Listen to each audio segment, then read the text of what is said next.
fois-ci, Quincy Jones avait raison. Lorsqu'on revient sur les 3 albums que Michael Jackson et Quincy Jones ont réalisés ensemble, on se rend compte que derrière cette collaboration exceptionnelle se cachaient aussi 2 artistes avec leurs propres identités et surtout 2 visions qui n'allaient pas ensemble. Et Thriller ne va pas faire exception. Parce que derrière la chanson PYT se cache un des désaccords les plus importants entre Michael Jackson et Quincy Jones. Une chanson imaginée une première fois par Michael, une décision étonnante de Quincy et finalement 2 morceaux totalement différents qui portent exactement le même nom. Aujourd'hui, on va revenir sur la genèse de ce titre, mais d'abord, revenons dans les années 80. Alors que Michael et Quincy commencent à travailler sur ce que va devenir Thriller, rien ne semble encore véritablement figé.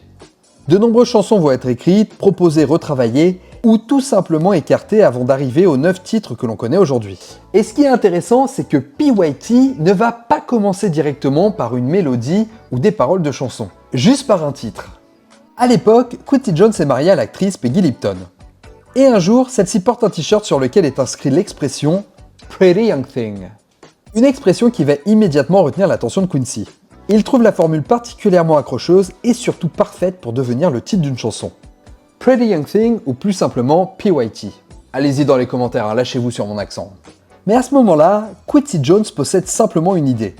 Un titre autour duquel il souhaite construire un morceau destiné à Thriller. Et pour commencer, Quincy Jones va suggérer son idée à Michael Jackson. Il lui demande alors d'être l'auteur de cette chanson potentielle. C'est alors que celui-ci va se mettre au travail accompagné de Greg Phillingain. Ils vont commencer à travailler sur une ébauche qui était censée devenir la PYT de l'album. Sauf que les choses ne vont pas du tout se passer comme prévu. Michael se met donc au travail aux côtés de Greg Phillingain, un musicien qu'il connaît particulièrement bien puisqu'il avait déjà participé et travaillé avec lui sur la compo de Don't Stop Till You Get Enough. Vidéo toujours dispo ici. Il devient par la suite l'un de ses collaborateurs les plus importants. Et à partir du simple titre imaginé par Quincy Jones, Michael et Phillingain construisent leur propre vision. Et lorsqu'on écoute cette version aujourd'hui, une chose saute directement aux oreilles. Elle n'a pratiquement rien à voir avec celle que nous connaissons sur Thriller.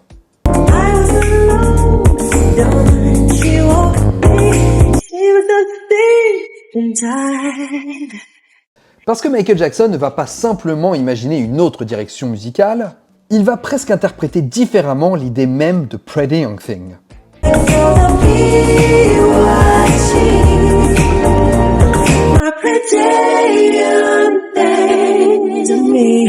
Là où la version définitive de PYT repose essentiellement sur de la séduction, quelque chose de beaucoup plus direct, énergétique et frontal, Michael semble davantage imaginer une véritable déclaration d'amour. Le rythme est plus lent, moins frénétique, tout en conservant cette couleur très années 80 qui l'empêche pour autant de tomber dans le slow classique. On reste donc sur quelque chose d'assez rythmé, mais avec une approche très douce.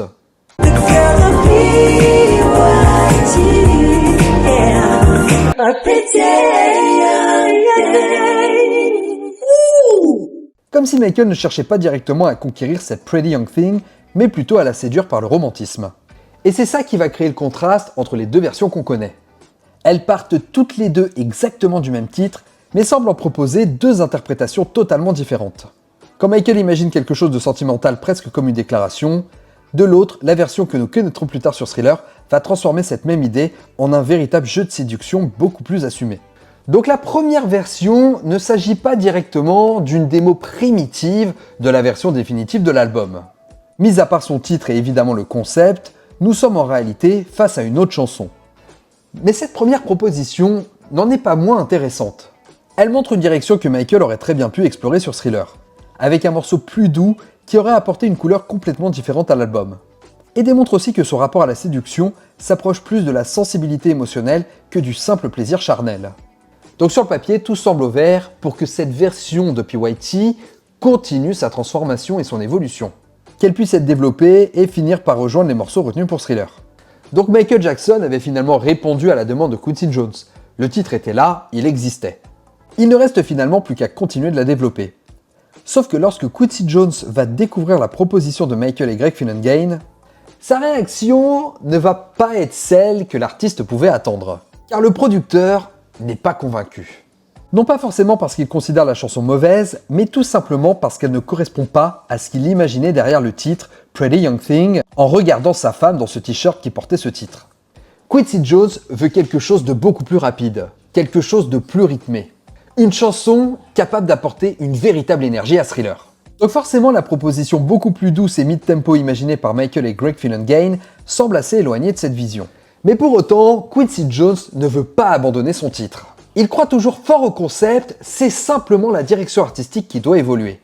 Mais plutôt que de demander à Michael Jackson de transformer complètement sa composition jusqu'à lui faire perdre son identité, Quincy Jones va finalement décider d'explorer une autre piste. C'est à ce moment-là qu'il se tourne vers un artiste qu'il connaît particulièrement bien, James Ingram. À cette époque, James Ingram travaille régulièrement avec Quincy Jones qui a largement participé à l'émergence de sa carrière au début des années 80. Quincy va alors lui soumettre exactement la même idée qu'à Michael. Il va lui demander d'imaginer sa propre chanson autour du titre Pretty Young Thing.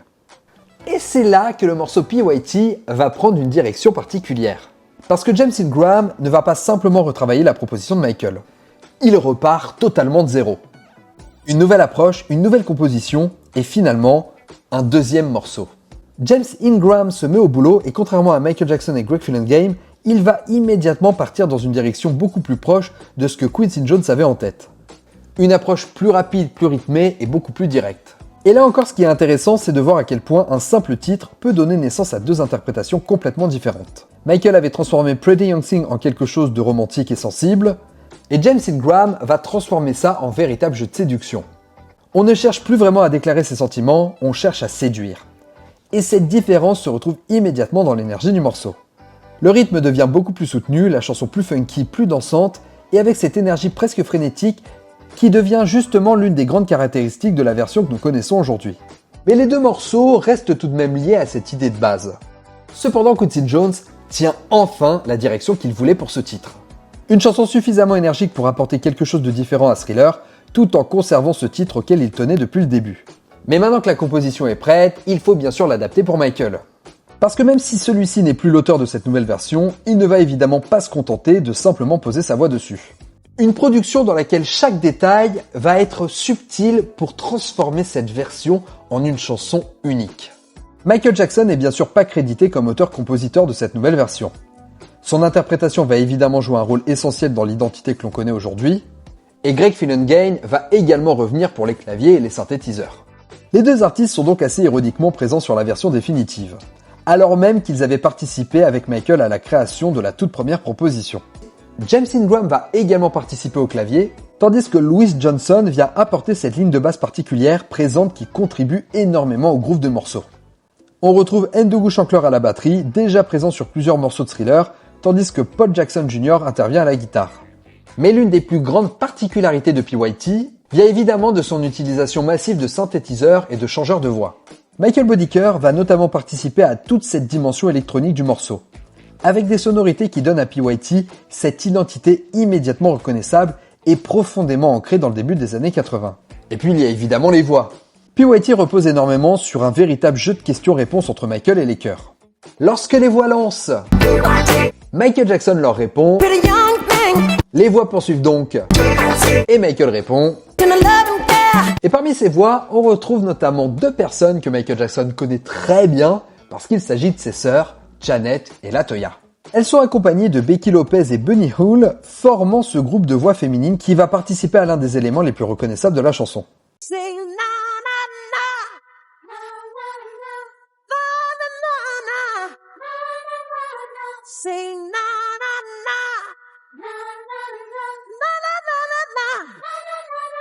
Mais bien sûr, Michael Jackson va énormément jouer de sa propre voix. Il multiplie les intonations, les cris, les respirations et les petites interventions vocales qui donnent constamment l'impression que le morceau est en mouvement.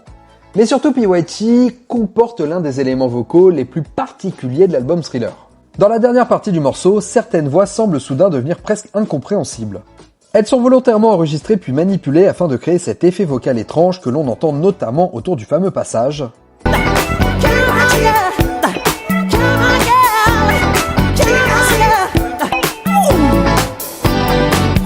Et c'est tous ces éléments-là qui donnent à PYT une identité unique. La chanson est donc choisie pour intégrer la tracklist finale de Thriller en 8ème piste.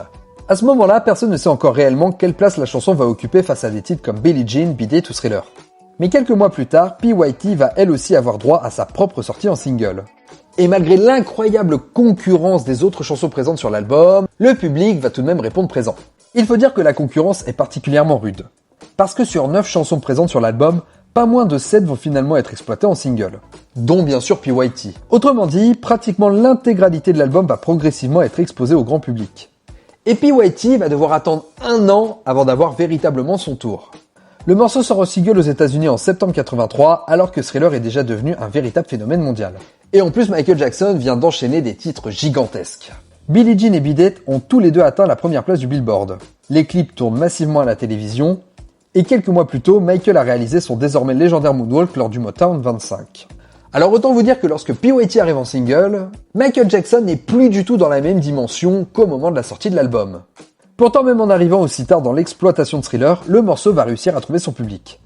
PYT atteint la 10e place du Billboard Hot 100 aux États-Unis.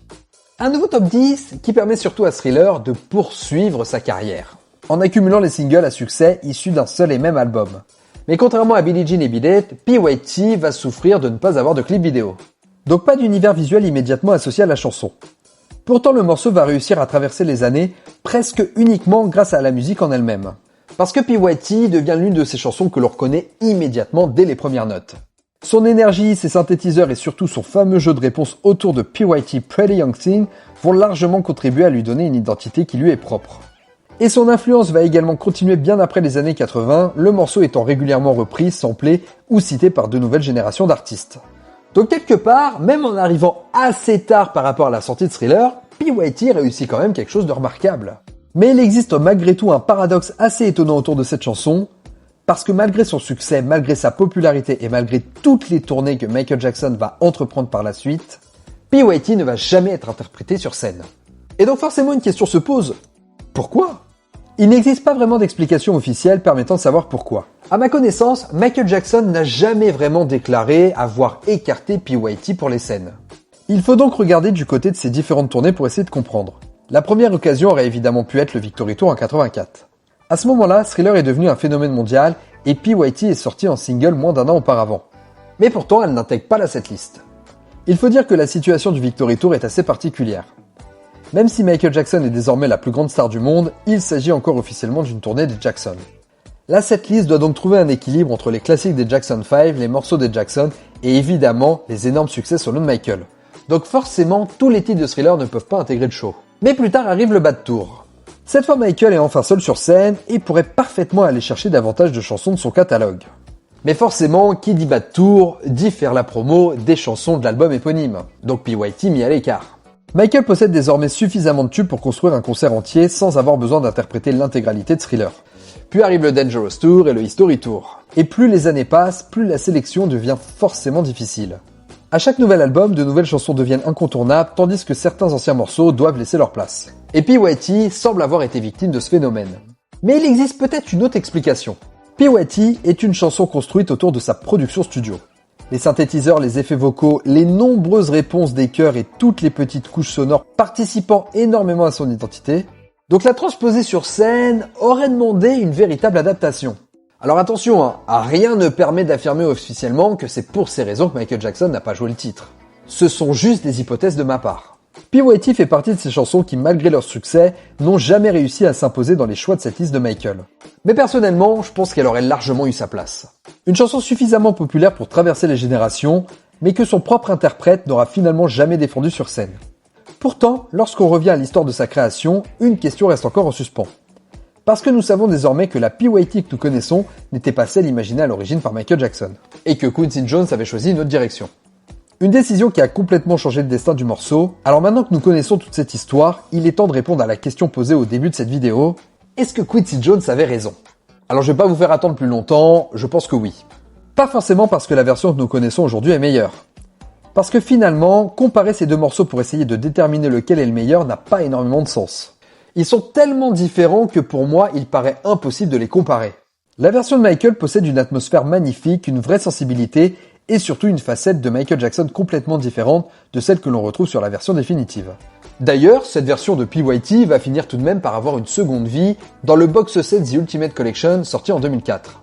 Puis quelques années plus tard, lors de la préparation de Thriller 25, will.i.am va justement revenir sur cette première composition pour créer sa propre lecture de PYT, construite sous la forme d'un duo virtuel avec Michael.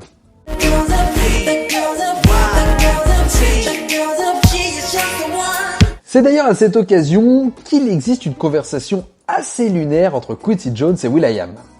Mais je suis navré, j'ai pas réussi à vous retrouver l'extrait. Lors d'une interview, will.i.am explique à Quincy Jones qu'il a travaillé à partir de la composition originale de Michael Jackson pour PYT.